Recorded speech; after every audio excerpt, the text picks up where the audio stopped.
ধরনের সাজের গুরুত্বপূর্ণ অনুষঙ্গ লিপস্টিক। অনেক সমাজে নারীর আত্মবিশ্বাস ও ব্যক্তিত্বের প্রতীক এটি। অন্য সব প্রসাধনীর মতো লিপস্টিকেরও আছে অনবদ্য ইতিহাস।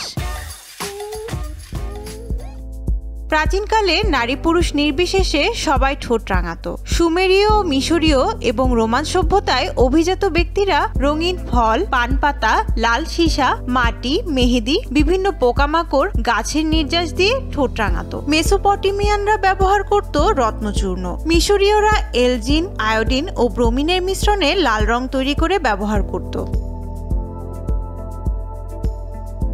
ব্রিটেনের রানী এলিজাবেথ লাল রঙের লিপস্টিকে আসক্ত ছিলেন। তিনি আধা ইঞ্চি পুরো লাল রং দিয়ে ঠোঁট রাঙাতেন। তিনি বিশ্বাস করতেন লিপস্টিকের ক্ষত নিরাময়ের সক্ষমতা রয়েছে এবং এটি স্বাস্থ্যের জন্য উপকারী। এলিজাবেথের লিপস্টিকে আসলে ক্ষতিকারক সাদা সীসা মিশ্রিত থাকত, যা পরবর্তীতে তার শরীরে বিষক্রিয়া ঘটায়। তবে রানী ভিক্টোরিয়া মেকআপ করাকে অসভ্যতা মনে করতেন। নিজের ঠোঁট কখনো তিনি রঙিন করেননি। তার সময়কালে কেবল বারবনিতারাই লিপস্টিক দিতে পারত।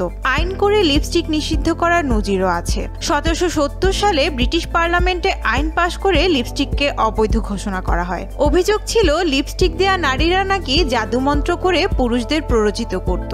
লিপস্টিক নেয়াকে তাই শয়তানের কাজ বলেও অভিহিত করা হতো।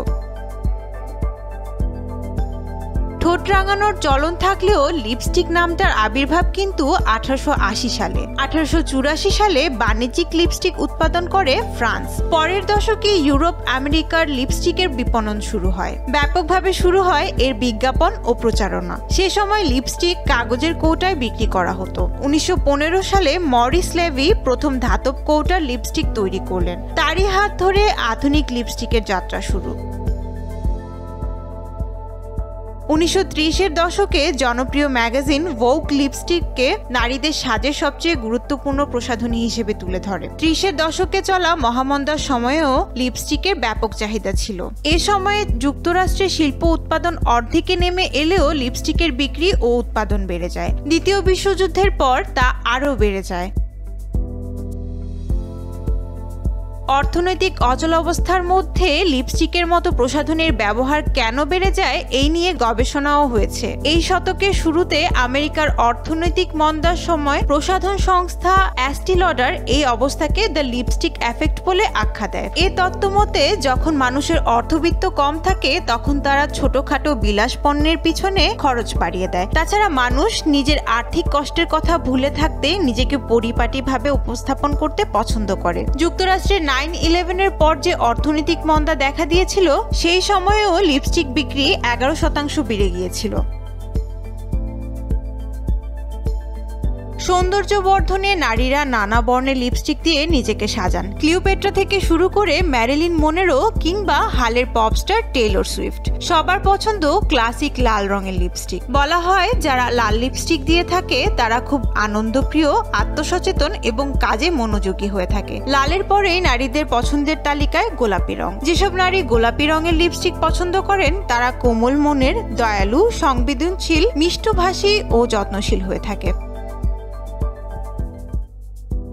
1980-র দশক থেকে লাল ও গোলাপির পাশাপাশি নুড, ব্রাউন, কমলা, পিচ, বেগুনি, কালো রঙের লিপস্টিকের প্রচলন শুরু হয়। আধুনিকতার ছোঁয়ায় পরিবর্তন এসেছে লিপস্টিকের ধরনেও। ম্যাট, ক্রিমি, গ্লসি কিংবা লিকুইড সব ধরনের লিপস্টিকই বয়স ও ফ্যাশন সেন্স ভেদে সমভাবে জনপ্রিয়। বিশ্বজুড়ে লিপস্টিকের বাজার ক্রমবর্ধমান হারে বাড়ছে। 2023 সালে 10 বিলিয়নেরও বেশি লিপস্টিক বিক্রি হয়েছে, যা 2030 সাল নাগাদ 15 বিলিয়নে পৌঁছে যেতে পারে। পৃথিবীতে যে পরিমাণ লিপস্টিক বিক্রি হয় তার সিংহভাগই যায় ইউরোপে। অতীত বা ভবিষ্যৎ যেমনই হোক, সৌন্দর্য বর্ধনে নারীর প্রথম পছন্দ লিপস্টিক। প্রাচীন, মধ্য কিংবা আধুনিক যুগ, ঠোঁট না রাঙালে রমণীর শোভা যেন অপূর্ণই থেকে যায়। নুসরাত তানি, যমুনা নিউজ।